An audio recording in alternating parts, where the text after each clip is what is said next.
அழகே அழகு சீரியலில் மதிக்கும் சுரேஷ்க்கும் கிடைச்சிருக்கிற இந்த அழகான ட்ராவல் டைம் அவங்களுக்குள்ள இன்னும் நெருக்கத்தை ஏற்படுத்தும்னு நினைக்கிறவங்க நம்ம சேனலுக்கு சப்ஸ்கிரைப் பண்ணிட்டு லைக் பட்டனை தட்டி விட்டுருங்க. பாண்டியன் ஸ்டோர்ஸ் வீட்டில் இருந்து மதியும் சுரேஷும் நாங்கள் கிளம்புறோன்னு சொல்லிட்டு கிளம்ப ஆரம்பிக்கிறாங்க. காரும் கொஞ்சம் தூரம் மூவ் ஆகி போய்கிட்டு இருக்கு. காலையில் நேரமே எழுந்திரிச்சதுனாலையும் நைட்டும் ட்ராவல் பண்ணி தூக்கம் இல்லாததுனாலையும் மதிக்கு ரொம்பவே ஒரு மாதிரி இருக்குது. அன்ஈஸியாக ஃபீல் பண்ணுறாங்க. வாமிட் வர மாதிரியும் இருக்குது. சுரேஷ் கிட்ட ஏங்க கொஞ்சம் வண்டியை நிறுத்த முடியுமா, எனக்கு கொஞ்சம் வாந்தி வர மாதிரி இருக்குது அப்படிங்கிற மாதிரி சொல்கிறாங்க. சுரேஷ் இருந்துக்கிட்டு அண்ணா கொஞ்சம் ஓரமாக வண்டி நிறுத்துங்களேன் அப்படின்னு சொல்லிட்டு என்னாச்சு மதி, ஏன் உனக்கு இப்படி உடம்பு சரியில்லையா அப்படிங்கிற மாதிரி கேட்குறாங்க. அதுக்கு மதி இருந்துக்கிட்டு இல்லைங்க நைட்டு கொஞ்சம் தூங்கலைல்ல, அதுவும் இல்லாமல் காலையில் வேற ஹெவி ஃபுட்டு சாப்பிட்டேன்ல, கொஞ்சம் அதுதான் என்னமோ மாதிரி பண்ணுது அப்படிங்கிற மாதிரி சொல்லவும் தண்ணி எடுத்து மதிக்காக கொடுக்குறாங்க. மதியும் வாங்கி வாமிட் பண்ணி முடிச்சுட்டு ஃபேஷெல்லாம் வாஷ் பண்ணிவிட்டு கொஞ்சம் ரிலாக்ஸ்டாக இங்கே நிற்கலாம் அப்படின்னு காற்று வாங்கிட்டு நிற்கிறாங்க. அப்போ சுரேஷ் இருந்துக்கிட்டு ஏன் மதி உனக்கு ட்ராவல் டைம் ஒத்துக்காதா அப்படிங்கிற மாதிரி கேட்குறாங்க. இல்லைங்க அப்படியெல்லாம் எதுவும் இல்லை, ஆனால் இன்றைக்கி தான் நைட்டும் ட்ராவல் காலையிலையும் ட்ராவலுங்கிறங்காட்டி கொஞ்சம் ஒத்துக்கலை அப்படிங்கிற மாதிரி சொல்கிறாங்க. நீ சொல்லியிருந்தன்னா அங்கேயே ஒரு நாள் ரெஸ்ட் எடுத்துகிட்டு கூட வந்திருக்கலாம் அப்படிங்கிற மாதிரி சொல்கிறாங்க. அதுக்கு மதி இருந்துக்கிட்டு இல்லைங்க உங்களுக்கு கொஞ்சம் வேலை இருக்கும்ல, அதனால ஒன்றும் பிரச்சனை இல்லை, ஒரு 10 நிமிஷம் தான், கொஞ்சம் ரெஃப்ரெஷ் ஆகிட்டு அப்புறம் நம்ம கிளம்பலாம் அப்படிங்கிற மாதிரி சொல்கிறாங்க. அதுக்கு சுரேஷ் இருந்துக்கிட்டு அதெல்லாம் ஒன்றும் வேணாம் மதி, நீ கொஞ்ச நேரம் உனக்கு எப்போ நல்லாகுதோ அது வரைக்கும் இங்கேயே காத்துவாங்க, அதுக்கப்புறம் நம்ம கிளம்பிக்கலாம் அப்படிங்கிற மாதிரி சொல்கிறாங்க. மதி சுரேஷை பார்த்துட்டு உங்களை என்னால் புரிஞ்சுக்கவே முடியல அப்படிங்கிற மாதிரி சொல்கிறாங்க. ஏன் அப்படின்னு சொல்லி சுரேஷ் கேட்கும், இல்லை வீட்டில் எதுக்கும் வாயே திறக்க மாட்டேங்கிறீங்க, உங்கள் அம்மா அப்பா தங்கராஜ் அண்ணன் இவங்கெல்லாம் சொன்னாங்கன்னா மறு வார்த்தையே கிடையாது, ஆமாங்க ஆமாங்கன்றீங்க. அதே இங்கே வெளியிலன்னு வந்தால் கதிர்க்காக எவ்வளோ சப்போர்ட் பண்ணி பேசுனீங்க, எவ்வளோ பெருசாக நடக்க வேண்டிய பிரச்சனை ஆனால் சீக்கிரம் முடிஞ்சிருச்சு, இதுக்கெல்லாம் காரணம் நீங்கள் உண்மையை சொன்னதுனால தான், பரவாயில்லைங்க அப்படிங்கிற மாதிரி சொல்கிறாங்க மதி. அதுக்கு சுரேஷ் இருந்துக்கிட்டு நீ என்னை வில்லனாவே நினச்சிட்ருக்கிறியா, அந்த தாட்டை மாற்றிக்கவே மாட்டியா அப்படிங்கிற மாதிரி கேட்குறாங்க. மதி அமைதியாக இருக்காங்க. இல்லை அப்படி நினைக்கல, ஆனால் ஏன் உங்கள் வீட்டில் உங்கள் அன்னிக்கு நடக்கிற பிரச்சனையை பற்றி வாயே திறக்க மாட்டேங்கிறீங்க அப்படிங்கிற மாதிரி கேட்குறாங்க மதி. அதுக்கு சுரேஷ் இருந்துக்கிட்டு அண்ணியே அதை பற்றி ஒன்றும் பெருசாக எடுத்துக்கல, அதுவும் இல்லாமல் அன்னிக்கு ஏதாவதுனா அண்ணன் தான் கேட்கணும், வீட்டில் பெரியவங்க அப்படி தான் இருப்பாங்க, நம்ம தான் கொஞ்சம் அட்ஜஸ்ட் பண்ணி போகணும், யார் வீட்டில் தான் சண்டை இல்லை சொல்லு, எல்லார் வீட்லேயும் மாமனார் மாமியார்னா மோஸ்ட்லி இப்படி தான் இருப்பாங்க, அவங்க லவ் மேரேஜ் பண்ணதுனால எங்கள் அம்மா அப்பாவுக்கு கொஞ்சம் பிடிக்கல, அதனால சண்டைகள் வரப்பப்போ வரத்தான் செய்யுது, அதுக்கு நம்ம என்ன பண்ண முடியும் அப்படிங்கிற மாதிரி கேட்குறாங்க. அதுக்கு மதி இருந்துக்கிட்டு கோமதி அம்மாவை நீங்கள் பார்த்தீங்க தானே, அவங்க கூட 2 மருமக வந்திருந்தாங்க தானே, ஆனால் எவ்வளோ நல்லா பார்த்துக்கிறாங்க, எவ்வளோ கேஷுவலாக ஃப்ரெண்ட்லியாக, அந்த மாதிரி மாமியாக இருந்தால் எவ்வளோ நல்லா இருக்குன்னு நானும் மதி அக்காவும் கூட பேசிக்கிட்டோம், அந்த மாதிரி ஏன் உங்கள் அம்மா அப்பா இல்லை அப்படிங்கிற மாதிரி கேட்குறாங்க மதி. அதுக்கு சுரேஷ் இருந்துக்கிட்டு எல்லாரும் ஒரே மாதிரி இருக்க மாட்டாங்க மதி, அவங்க வாழ்ந்த சூழ்நிலை அப்படி, இவங்க வாழ்ந்த சூழ்நிலை அப்படி, இவங்க எங்களை வளர்க்க எவ்வளோ கஷ்டப்பட்டாங்க தெரியுமா, சின்ன வயசுலலாம் இவ்வளோ வசதி கிடையாது எங்கள் வீட்டில், எங்களை கரை சேர்க்கறக்காக இவங்க பட்ட கஷ்டம் கொஞ்சம் நஞ்சம் இல்லை, அதனாலேயே நாங்கள் எதுவும் பேசுறதில்ல அப்படிங்கிற மாதிரி சுரேஷ் சொல்கிறாரு. அதுக்கு மதி இருந்துக்கிட்டு எல்லாமே ஓகேங்க, ஆனால் உங்கள் அண்ணி 24 மணி நேரம் வேலை செஞ்சிட்ருக்காங்க, அதே வீட்டில் என்கிட்ட ஒரு மாதிரியும் உங்கள் அண்ணிக்கிட்ட ஒரு மாதிரியும் நடந்துக்கிறது தப்பு இல்லையா அப்படிங்கிற மாதிரி கேட்குறாங்க மதி. அதுக்கு சுரேஷ் இருந்துக்கிட்டு சரி இப்போ எதுக்கு அதெல்லாம் விடு, வா நம்ம கிளம்பலாமா அப்படின்னு சொல்லி காரில் மறுபடியும் ஏற ஆரம்பிக்கிறாங்க. கொஞ்ச தூரம் போனதையுமே இளநீ கடையை பார்க்குறாரு சுரேஷ். மதி நீ இளநீ சாப்பிட்றியா அப்படிங்கிற மாதிரி கேட்குறாரு. அதுக்கு மதி இருந்துக்கிட்டு இல்லைங்க எனக்கு வேண்டாம் அப்படிங்கிற மாதிரி தயங்குறாங்க.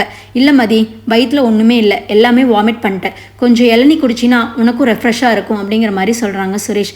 மதி இருந்துக்கிட்டு ஓ இவருக்கு இதெல்லாம் தெரியுமா அப்படிங்கிற மாதிரி மனசுக்குள்ளே நினைக்கிறாங்க. அதுக்கு சுரேஷ் மதி உனக்கு கேட்குதா, இளநீ குடிக்கிறியான்னு கேட்டேன் அப்படிங்கிற மாதிரி இன்னொரு தடவை கேட்குறாங்க. அதுக்கு மதி நிறுத்துங்க அப்படிங்கிற மாதிரி சொல்லவும் நிறுத்தி இளநீ குடிக்க போகிறாங்க. இளநீ குடிக்கிற இடத்துல அந்த அம்மா இருந்துக்கிட்டு ஏன் தம்பி இது உன் பொஞ்சாதியா அப்படின்னு கேட்குறாங்க. அதுக்கு சுரேஷ் இருந்துக்கிட்டு ஆமாம் அப்படிங்கிற மாதிரி சொல்கிறாங்க. அழகாக இருக்கிற அப்படி மகாலட்சுமி மாதிரி உங்கள் 2 பேர்த்துக்கும் ஜோடி பொருத்தம் அவ்வளோ அமோகமாக இருக்குது தம்பி அப்படின்னு சொல்கிறாங்க அவங்க. மதியும் சுரேஷும் ப்ளஷ் ஆகிறாங்க. ஒரு இளநீ வாங்கி மதிக்கு கொடுத்துட்டு இன்னொரு இளநீ கேட்குறாங்க. ஆனால் அந்த அம்மா ஸ்ட்ராவை கொடுக்குறாங்க. என்னங்க இளநீ கேட்டால் ஸ்ட்ராவை கொடுக்குறீங்க அப்படின்னு கேட்குறாங்க சுரேஷ்.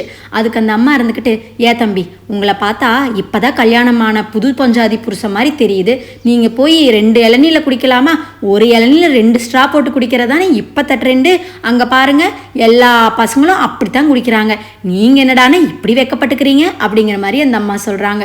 அதுக்கு சுரேஷ் இருந்துக்கிட்டு மதியை திரும்பி பார்க்குறாங்க. மதி இருந்துக்கிட்டு சுரேஷ் கிட்ட அதெல்லாம் வேண்டாம் அப்படிங்கிற மாதிரி கஞ்சாட காமிக்கிறாங்க. சுரேஷ் அந்த அம்மா கிட்ட அதெல்லாம் வேண்டாம்மா, நீங்கள் இளநியே கொடுங்க அப்படிங்கிற மாதிரி கேட்கவும், தம்பி என்ன தம்பி நீங்கள் பொண்ணுங்க அப்படித்தான், மனசில் இருக்கிற ஆசையை வெளியில் சொல்லவே மாட்டாங்க, ஆனால் செஞ்சு பாருங்க அதுதான் அவங்களுக்கு பிடிக்கும். புருஷன் பொஞ்சாதி மேலே இருக்கிற பாசத்தை இந்த மாதிரி சின்ன சின்ன விஷயத்தில் காட்டினாதான் அதோட பாசமே நல்லா தெரியும், நீங்கள் வேணால் செஞ்சு பாருங்களேன் அப்படிங்கிற மாதிரி சொல்கிறாங்க. மதி இருந்துக்கிட்டு அதெல்லாம் வேண்டாம்மா, நீங்கள் இளநியே கொடுங்க அப்படின்னு கேட்கவும், நீ சும்மா இருமா, பார்த்தா புது புருஷன் பொஞ்சாதி மாதிரி இருக்கிறீங்க, அவ்வளோ அழகாக கண்ணுக்கு லட்சணமாக எவ்வளோ ஜோடி பொருத்தும் சூப்பராக இருக்குது, நீங்கள் தயவு செஞ்சு இப்படி ஒன்று பண்ணுங்கள், நான் உங்களுக்கு ஃபோட்டோ எடுத்து தரேன், அடுத்த தடவை இந்த வழியில் வரும்போது என் கடையில் தவறாமல் நிற்பீங்கல்ல, அப்போ இந்த ஃபோட்டோவை என் கிட்ட காட்டுங்க அப்படிங்கிற மாதிரி அந்த அம்மா சொல்கிறாங்க. சுரேஷும் வேறு வழி இல்லாமல் அந்த ஸ்ட்ராவை கையில் வாங்கிடுறாரு. அதுக்குள்ளே மதி சீக்கிரமாக குடிச்சிட்டு, இந்தாங்க நான் பாதி குடிச்சிட்டேன், நீங்கள் குடிங்க அப்படின்னு சொல்லவும், அந்தம்மா என்னம்மா நீ, அந்த பையனும் கூட இறங்கி வந்துருச்சு, நீ இப்படி பண்ணுற, அதெல்லாம் முடியாது, நீங்கள் 2 பேரும் இப்படி தான் குடிக்கணும் அப்படிங்கிற மாதிரி சொல்கிறாங்க. சுரேஷ் கொஞ்சம் கடுப்பாயி, அம்மா கொஞ்சம் அமைதியாக இருங்க, நாங்கள் பார்த்துக்குறோம் அப்படிங்கிற மாதிரி சொல்கிறாங்க. மதி குடிச்சதை வாங்கி சுரேஷ் குடிச்சிட்டு பில் எவ்வளோன்னு கேட்டுட்டு கொடுத்துட்டு நகர ஆரம்பிக்கிறாங்க. மதி திடீர்னு மயக்கம் போட்டு கீழே விழுந்துடுறாங்க.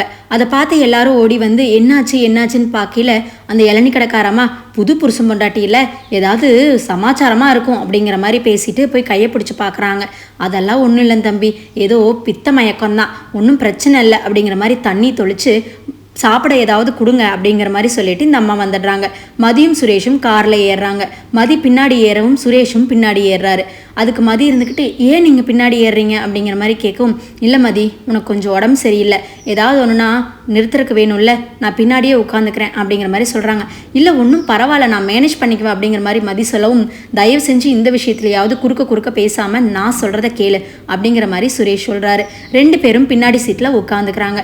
கொஞ்சம் தூரம் போகவே மதிக்கு வந்து நல்லாவே தூக்கம் வர ஆரம்பிச்சிருது. தூங்கி விழுகிறாங்க. இதை பார்த்து சுரேஷ்க்கு சிரிப்பே அடக்க முடியல. தூங்கி விழுகு போகிற சமயத்தில் மதியை தாமடியில் தாங்கிக்கிறாரு சுரேஷ். மதி தூங்குற அழகை பார்த்துக்கிட்டே வராரு. சுரேஷ் ஆனால் மனசுக்குள்ளே நினைக்கிறாரு, இவ்வளோ அழகாக இருப்பாளா, நம்ம இவ்வளோ நாளாக நோட் பண்ணாமல் விட்டுட்டோமா, இவ்வளோ நேரம் சண்டை கட்டியே நம்ம வாழ்க்கை போயிடுச்சா மதி அப்படிங்கிற மாதிரி யோசிக்கிறாரு. சுரேஷோட மனசுக்குள்ளே கொஞ்சமாக காதல் முளைவிடுது. மதியோட கன்னத்தில் விழுகிற முடிய காதோரமாக எடுத்து விடுறாரு சுரேஷ். அவங்க 2 பேரோட அந்த சுச்சுவேஷனுக்கு தகுந்த மாதிரி காரில் ஒரு நல்ல லவ் சாங் ஓடுது. அதையும் இந்த சீனையும் என்ஜாய் பண்ணிக்கிட்டே சுரேஷ் நல்லாவே போகிறாரு. கார் கொஞ்ச தூரம் போனதையுமே சுரேஷ்க்கும் தூக்கம் வர ஆரம்பிச்சிருது. அவரும் கண்ணயர ஆரம்பிச்சிடுறாரு. அந்த நேரம் பார்த்து மதி எந்திரிச்சவளுக்கு, நம்ம சுரேஷ் மடியிலையா படுத்திருக்கோம் அப்படிங்கிற மாதிரி கருக்குன்னு ஆயிடுது. உடனே எந்திரிச்சு உட்காந்துக்கிட்டு சுரேஷை பார்க்குறாங்க. சுரேஷ் தூங்கிட்டு இருக்காரு. அப்போ மதி சுரேஷை சைட் அடிக்கிறாங்க. இவர் ரொம்ப கெட்டவன்லாம் இல்லை, கொஞ்சம் நல்லவரும் கூட தான், ஆனால் என்ன கொஞ்சம் சிடுமூஞ்சி, நம்மக்கிட்ட மட்டும்தான் பல விஷயங்களில் பேசுகிறதே இல்லை, பேச வேண்டாத இடத்துல பேசிடுறாரு. இவரை புரிஞ்சுக்கவே முடியல என்னால், இவர் நல்லவரா கெட்டவரா அப்படிங்கிற மாதிரி யோசிச்சுக்கிட்டே இருக்கும்போது கார் ஸ்பீட் பிரேக்கில் ஏறவும் அந்த அதிர்வில் சுரேஷ் கண் முழிச்சு பார்த்துடுறாரு. அப்போ மதி சுரேஷையே பார்த்துட்டு இருக்கிறத சுரேஷும் நோட் பண்ணிடுறாரு. சுரேஷ்க்கு ஒரே பிளஸ் ஆகிடுது. இவையே நம்மளை இப்படி பார்க்குறா அப்படிங்கிற மாதிரி 2 பேரும் அந்த சீனை கொஞ்சம் நாசுக்காக கடந்து போகிறாங்க. இதுதான் இனி வர எபிசோடுகளில் நடக்க போகுதுன்னு நான் நினைக்கிறேன் ஃப்ரெண்ட்ஸ். நீங்கள் என்ன நினைக்கிறீங்கிறத மறக்காமல் கமெண்ட்டில் சொல்லுங்கள்.